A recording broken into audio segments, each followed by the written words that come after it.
Welcome, Vennette. Thank you. Thank you for having me. We had the pleasure of sitting together last night at dinner, and it's just really been fascinating for me to see the dynamism in the M&A market in the beauty industry. I was thinking back to like the last 12 months. You had these like massive mega deals. The Creed deal, Kering acquired Creed for like $3.8 billion. Aesop was acquired by L'Oreal for $2.5 billion. And then as the year picked up, it was like tick, tick, tick. And there was like every few weeks, it was like there was another big deal. Before we look ahead at the future of deal making, can you just unpack the dynamic that contributed to this deal making fever that we saw last year? Absolutely.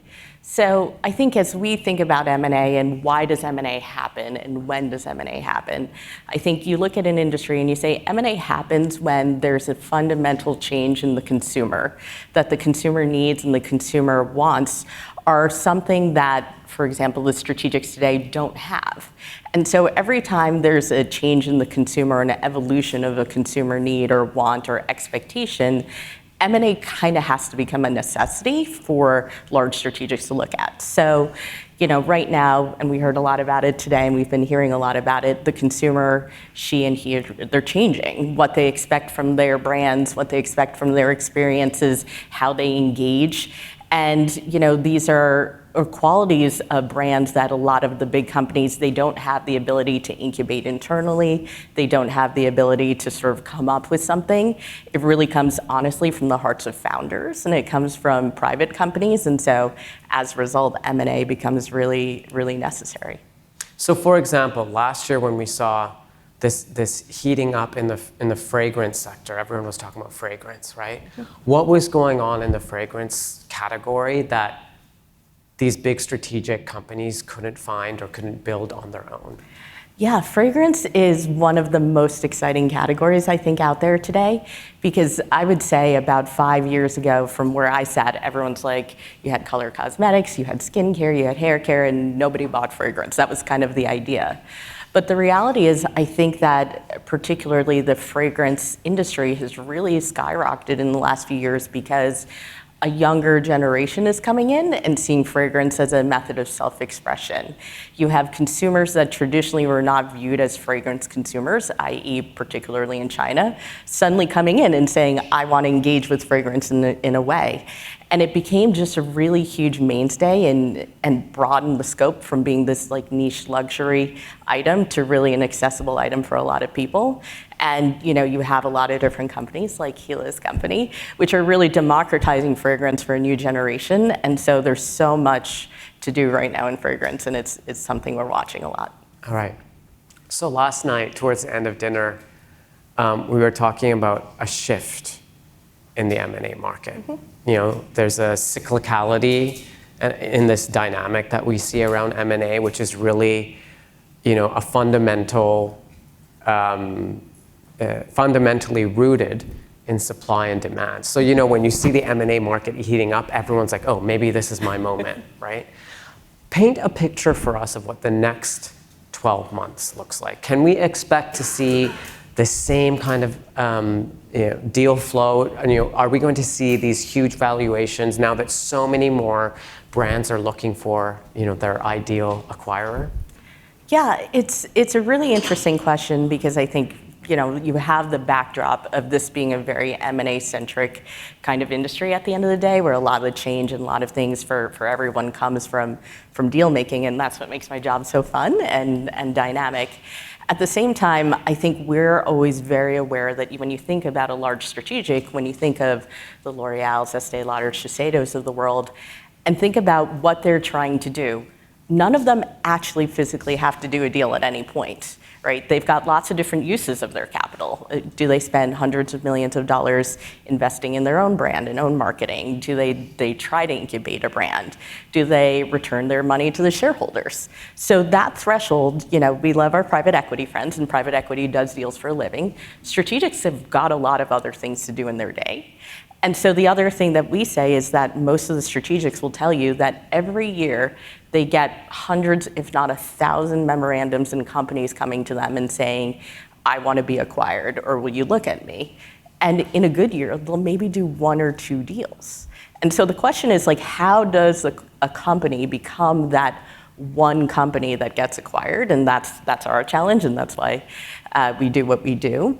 But you also have this interesting thing right now where you have so many companies that are doing really, really well that on paper look like incredible candidates.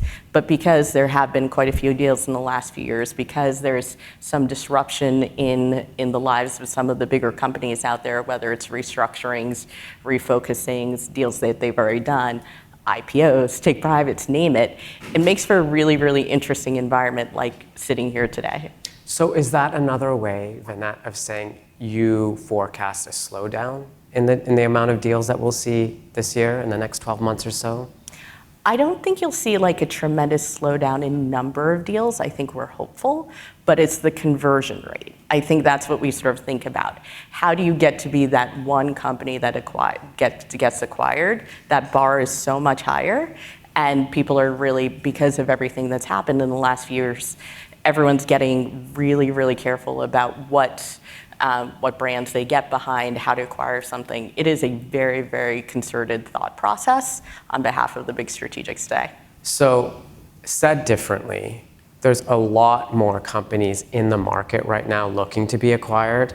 So there's a lot more competition to be that one deal. I didn't think so. Which is kind of the reverse of what maybe happened last year. And so we saw those super high valuations last year. Mm-hmm. I remember people really raising their eyebrows at especially the Creed deal and the Aesop deal, like just the scale of money that was required to kind of win the competition. So is it more of a buyer's market now?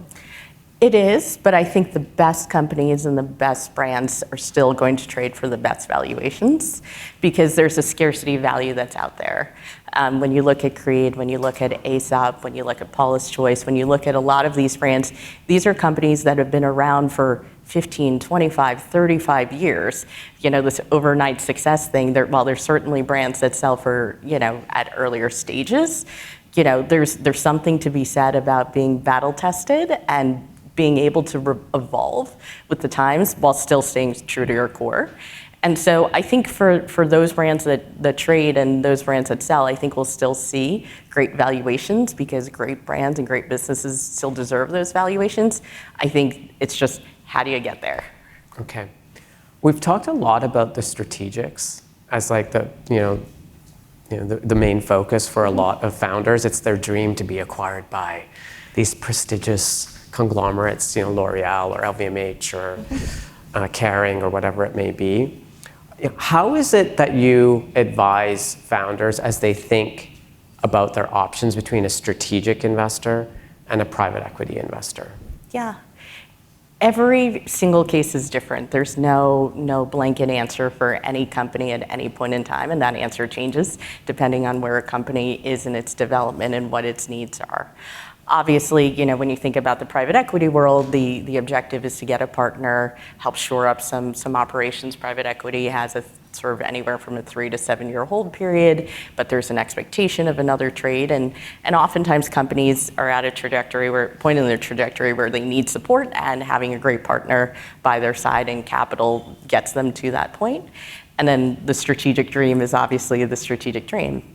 And so I think when you think about an exit, private equity in the job every day, trying to do deals, trying to find great companies. Strategics looking for sort of more permanent homes and places to go. But I think what Danessa and Priya were talking about in terms of what is the partner? What are you looking to do? Are you aligned? All of that is really, really important.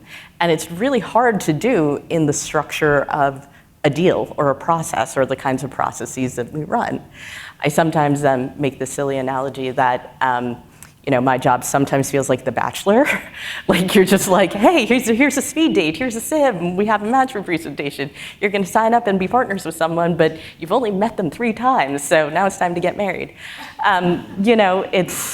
That's not how it should work, right? It's not how it should work and isn't always. Sometimes it works and it's fine, but we really advise companies and the people we're really grateful to work with to really think about what they're looking for, to get to know people over a stretch of time, so that when you are ready to do that deal or you are ready to like actually engage, you've got a sense, you've known people, you sort of have a familiarity, and it also goes for the other side that they feel like they know you and you can have a better alignment from the beginning. Right, so basically, as a founder, get to know a lot of the potential acquirers, whether they be on the private equity side or the strategic side, so that when you're ready, it's not like you're going on speed dates really quickly. You already have a sense of like, not just who might be interested in your company, but who has that shared set of values that Priya was talking about earlier, which is so important as you think about, as a founder myself, I think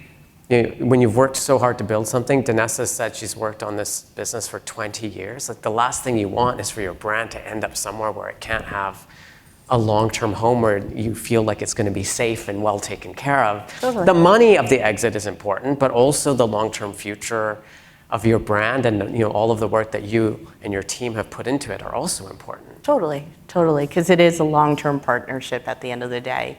There's a little bit of a misnomer out there that people used to think that if I'm selling my business to a big corporate, they're going to fire everybody, they're going to integrate it, and then I'm going to go. And that's 100% not true for pretty much every strategic out there. What makes the company successful is the team that built it. And that's really what people are acquiring. They're acquiring a brand, a business, but they're also acquiring a team. So making sure that you operate in a similar way, you have similar long-term values, you know what you're getting into is really, really important. Okay. I once had this conversation with another person in your field, and I just think it would be interesting to share, but in your ideal world. I never know what Imran's gonna ask me. That's what journalism is about, right? You just kind of follow your intuition. But what does the perfect exit process look like? Where the outcome is really great for the founder, but also great for the company that ends up acquiring that business. I think it's one where it's not just about the closing of the deal, but it's what happens after. I think that's what makes us really happy. We're all celebrating when a deal closes, and we get a closing dinner, and everyone, celebrates. And you get one of those little bricks. And we get a little deal toy, and we have a good time, Yeah. and it's all great. But I think the question is when we look back and say, okay, what happened 6, 12 months, 3 years after the deal happened? Are people still feeling the same way?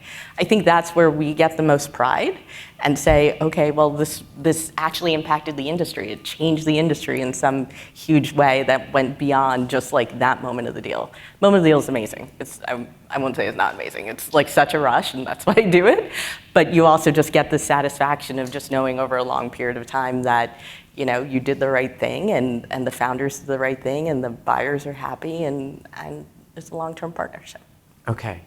I would like you to look in your crystal ball a little bit with your vantage point, and I'm told Vennette is if there was a fortune teller for M&A in this industry, this is it.